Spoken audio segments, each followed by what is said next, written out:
When I approached Tom in 2017 with kind of my take on the movie, I knew there were two requirements. One, the story had to be deeply emotional. And number two, the film had to be shot practically. So uh, I knew those were two essential elements to Tom, and that's what we're doing. First thing we had to do was develop a motion picture camera that could fit in the tight cockpit of an F-18. So my DP and I, Claudio Miranda, worked closely with Sony to develop a new camera system called the Venice, which allows us to put very high quality motion picture cameras, in fact 6 of them, inside the cockpit of the F-18 to capture all the action of the film. So we have 4 cameras on the actor themselves. We have a wide angle, a tight, 2 over the shoulders, and then we have 2 cameras pointing forward, capturing the forward view. So we have 6 IMAX quality cameras inside the cockpit with the actors while they run the scenes. The second thing we had to do was get the cast trained to actually be in a Navy airplane. So they had to go through the Navy training course to be qualified to sit in an F-18, be prepared to eject, to deploy a parachute, to swim in the ocean if they happen to land in there. So they had to go through all that training. Then Tom created a training program for them that took them from Cessnas, which is kind of a small propeller-driven aircraft, into an aerobatic airplane called an Extra 300, into an L-39, which is a small jet, aerobatic jet, and then eventually getting them into F-18s because they need to have the physical stamina to endure the intense forces on their body while doing some of these maneuvers. This film is a culmination of all of his experience from Top Gun through all the Mission Impossibles. Everything he's learned in making action films for 3 decades has kind of culminated in the making of this film. First of all, we're capturing it in a way that no film has ever done before. We are working with the greatest pilots in the world, Top Gun pilots, to actually fly these sequences for us.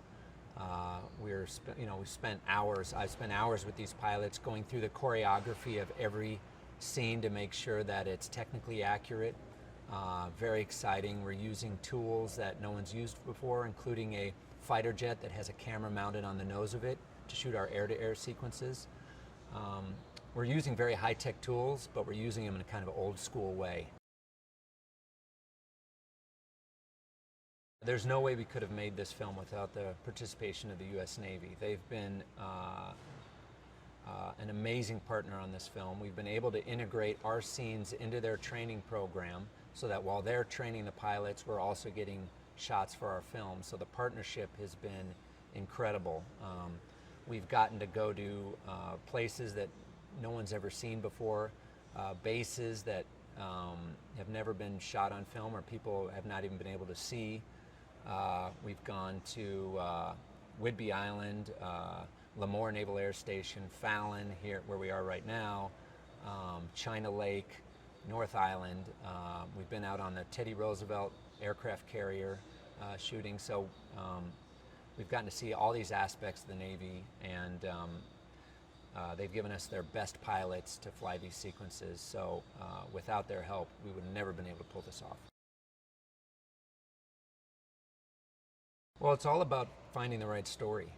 The first film was a rite of passage story for Maverick, and I felt like this film also needed to be a rite of passage story. Obviously, Maverick's in a different point of his life, but the kind of fundamental relationship in our film is between Maverick and Rooster, played by Miles Teller, who is Goose's son.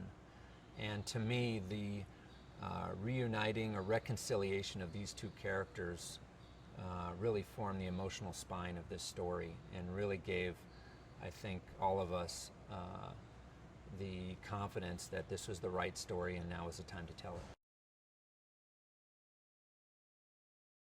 I mean, to be working with Tom Cruise and Jerry Bruckheimer, you know, both whose films I grew up watching, is it's been an incredible honor. I learned so much from both of them every day on set. Couldn't ask for better partners on a film, especially this one. It's been an amazing experience, and I feel very lucky.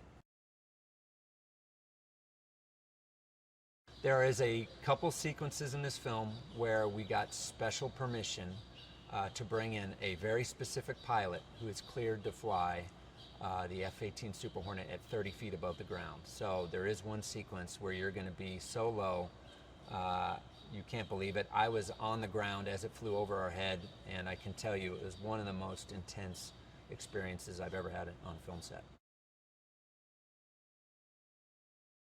I think Maverick, in some ways, is the character that made Tom a superstar. So I think for him, this film holds a very special place in his heart, knowing that it's kind of the film that kicked things off for him, you know, kicked it off to a whole new level. I think that Maverick is very close to Tom's. Maverick and Tom have a lot of similarities in terms of their personality.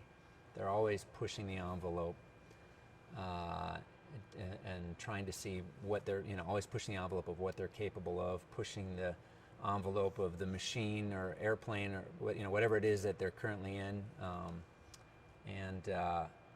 So it's amazing to see Tom return to that role, put that jacket on, put the sunglasses on, and see him go back into that character.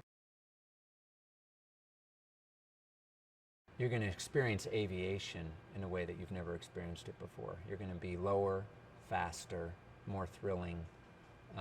We're really working hard to provide the ultimate big screen experience.